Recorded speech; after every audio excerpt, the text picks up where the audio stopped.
¿Por qué razón se toma esta disposición en torno al uso de las redes sociales, Mauricio? Es que aún no hay una disposición tomada en ese sentido. Lo que yo he dicho es que podría ser valorada. Pero ¿qué es lo que ocurre en este tema? Es, en primer lugar, lo que debe imperar es el sentido común. Sentido común, sentido común y sentido común. Y también saber cuando alguien va a hacer una publicación, en qué medida eso contribuye con el país, contribuye con el esfuerzo, el gobierno, y en qué medida ese comentario que alguien puede hacer va alineado con lo que se ha venido estableciendo desde el gobierno. Entonces, existe la posibilidad, o se ha discutido o comentado la posibilidad de establecer un protocolo en esta dirección, con el fin de que haya unos lineamientos claros de cómo debería hacerse uso de las redes sociales.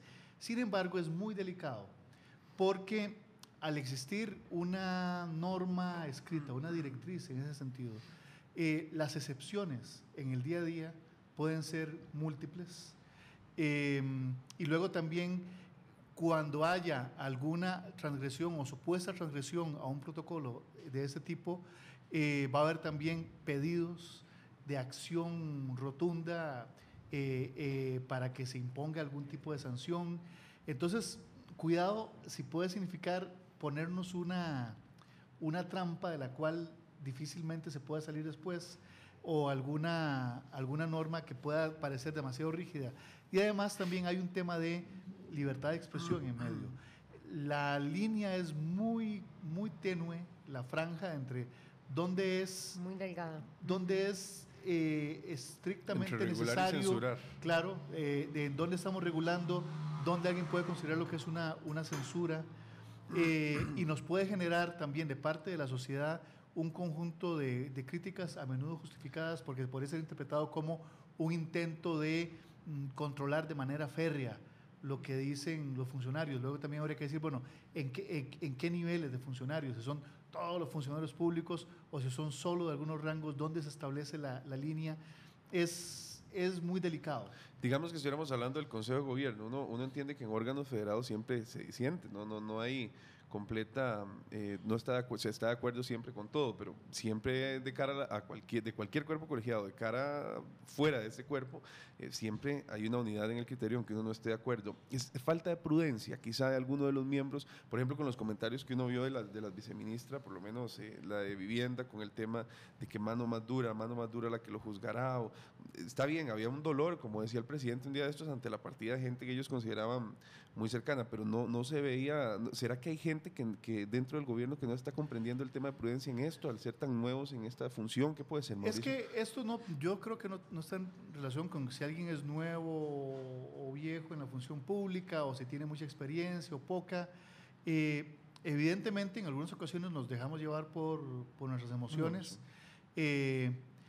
A veces estas reacciones pueden ser útiles en tanto lo que se esté comentando o lo que se esté haciendo esté alineado con normas, con posiciones, con políticas que ha estado planteando el gobierno.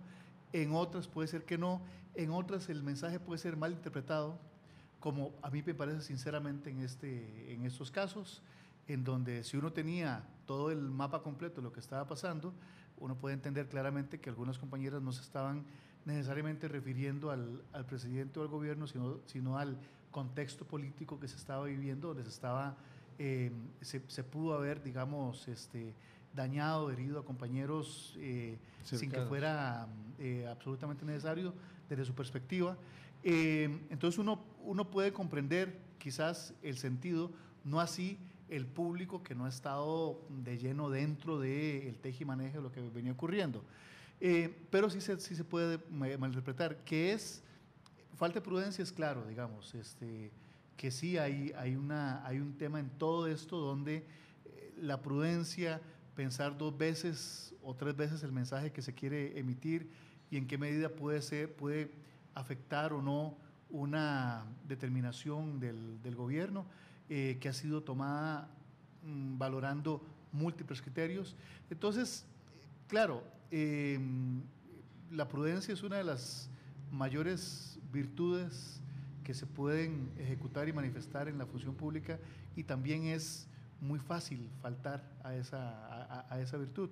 Entonces, es un tema de cuidado. Me parece también que se vamos a ver, un poco hubo una reacción desmesurada quizás, pero bueno, está claro que es un tema de sentido común y que por ahí vamos a estar trabajando. ¿Será como que las redes sociales cada vez más están más presentes, más activas? No sucedía tanto en administraciones anteriores. Sí, habría que ver en otras administraciones lo que sí. puede pasar.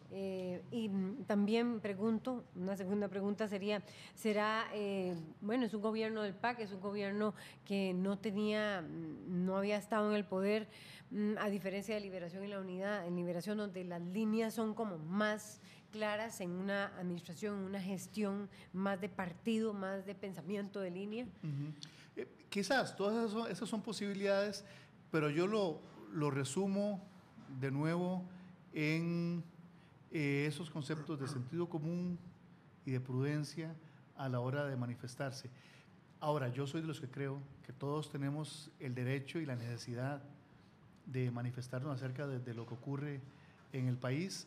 El punto es que cuando estamos en una función pública, especialmente un puesto de alta jerarquía, tenemos que entender que ya perdemos nuestra individualidad. Ya no es Mauricio Herrera como tal el que se manifiesta, sino es un ministro de gobierno, aunque lo haga en un grupo privado, aunque lo haga dentro de un grupo de WhatsApp, aunque lo haga dentro de en un blog personal o en una página personal, es un ministro de gobierno que se está expresando y se ostenta ese cargo las 24 horas. Eso, se los digo por mi propia experiencia, eso cuesta asimilarlo. Si uno no ha estado en la función pública, si uno viene del ejercicio privado de una profesión o en un puesto que no tiene estas connotaciones, de repente encontrarse en una plaza, en unas funciones en donde todo lo que se diga tiene el tinte de ser asumido como una posición de gobierno, esa transición quizás para algunos ha sido un tanto compleja y asimilarlo lleva un tiempo. Ahora, me parece a mí que ya después de unos cuantos meses ya uno está claro de cuál es la situación y las responsabilidades que se conlleva con cada cosa que se dice. Entonces, hay que ser muy mesurado. Y sucede muchísimo también con los medios de comunicación, ¿verdad? Porque uno ve a mismos colegas de uno dentro de redes sociales que escriben cosas que uno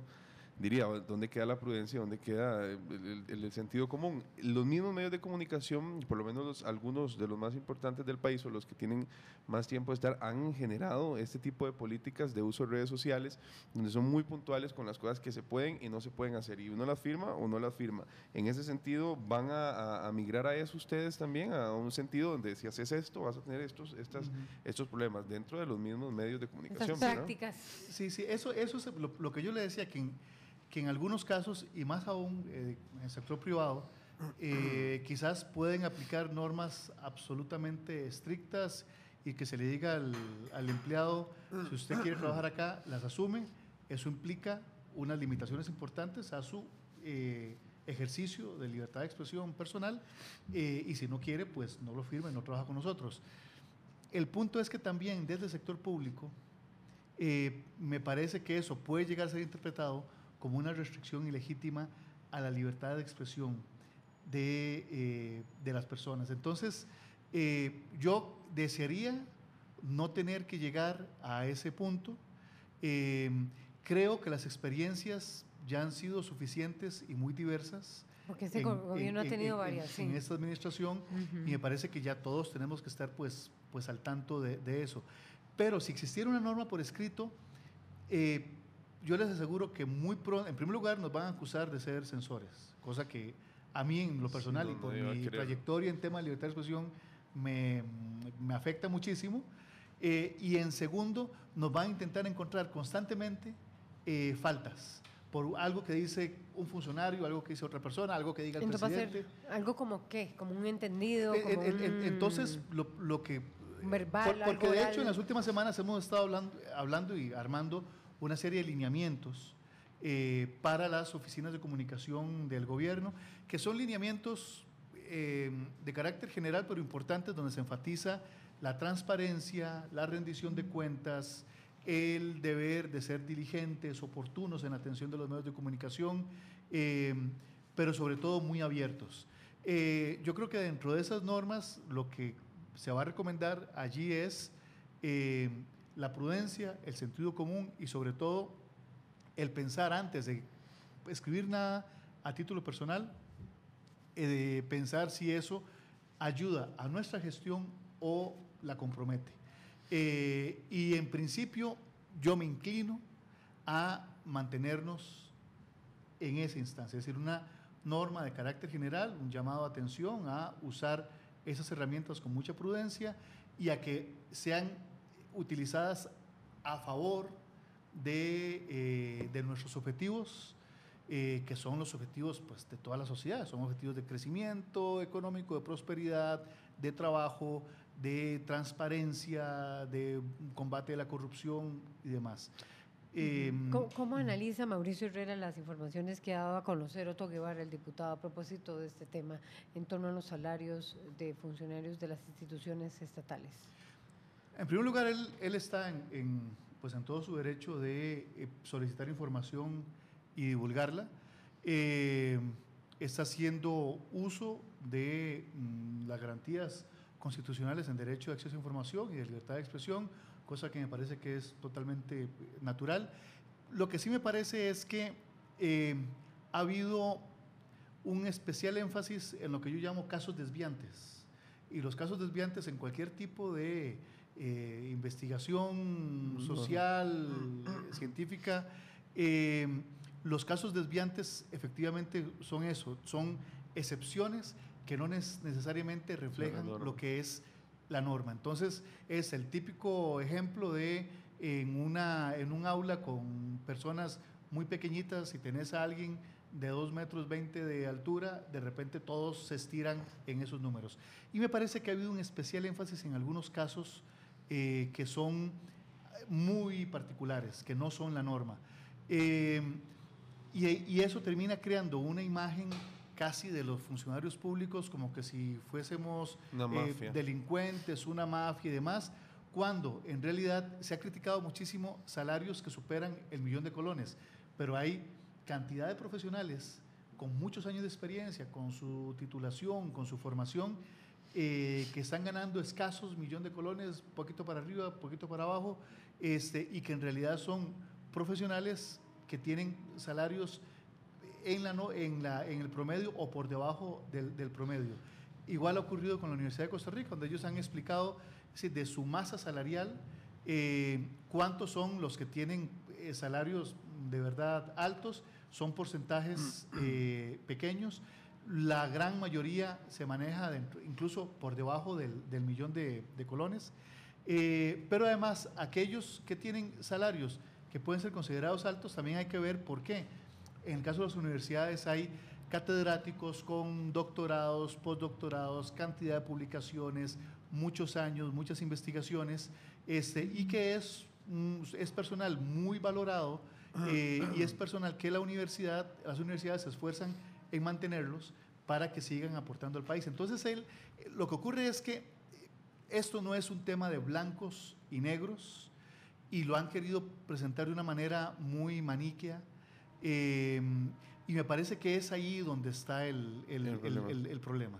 Don Mauricio, para finalizar nada más, hay una publicación que hace don Carlos Roversi y que ha generado bastantes críticas. Estaba con la Presidenta de la República, el exministro de Comunicación, ahora asesor de la fracción legislativa del PLN, abierto seguidor del PLN y que todos pues lo conocemos. Él estuvo con Laura Chinchilla supervisando obras desde el gobierno anterior. Eso ha generado ciertas reacciones de muchos sectores. Andaba con el alcalde, que también criticó a Laura Chinchilla y dijo que no la querían ni recibir en Nicoya, andaban ahí viendo las obras. Alcalde de Liberación también. ¿Cómo toma esto el gobierno de ver a una expresidenta, a un ex viceministro, a un exministro y también ver a un alcalde ahorita en ejercicio en este tema? ¿Cómo toma esa visita del gobierno? En primer lugar, hay libertad de tránsito, obviamente. libertad de expresión, obviamente cualquier costarricense puede ir donde guste, cuando guste. En eso no hay ningún problema. Y si la señora Chinchilla y sus compañeros, excompañeros de gobierno, quieren ir a visitar algún lugar del país, pues por supuesto que no hay ningún tipo de limitación. El problema está cuando se hacen manifestaciones en donde se arrogan para ellos mismos o para un partido una determinada obra, cuando en realidad esas obras han sido hechas gracias al esfuerzo de todos los costarricenses. De hecho, hay algunas de esas obras que han visitado en estos días, son obras que vienen de bastante atrás. Y cuidado si no, hay obras que vienen hasta de tiempos de don Abel Pacheco, donde se generó la idea. Con los plazos de ejecución que hay en Costa Rica, una obra grande normalmente tarda 12 años, 16 años en hacerse. Entonces, el que alguien se arrogue para sí o para un gobierno específico, para un partido, una obra, me parece que es un tanto, por lo menos, arrogante, y además se puede entrar fácilmente en un juego de politiquería, porque en realidad esos son esfuerzos que han sido conseguidos, que han sido obtenidos con el trabajo de todos los costarricenses, con el esfuerzo y con los impuestos de toda la ciudadanía. Muy bien. Y este gobierno lo que está haciendo es, en algunas de esas obras que vienen de administraciones anteriores, pues las ha concluido, y las ha concluido con efectividad, y las ha concluido con honestidad, y se reconoce que son obras de toda la sociedad costarricense, que a esta administración le ha correspondido el enorme honor de darles el puntazo final y de poder inaugurarlas. Muy bien,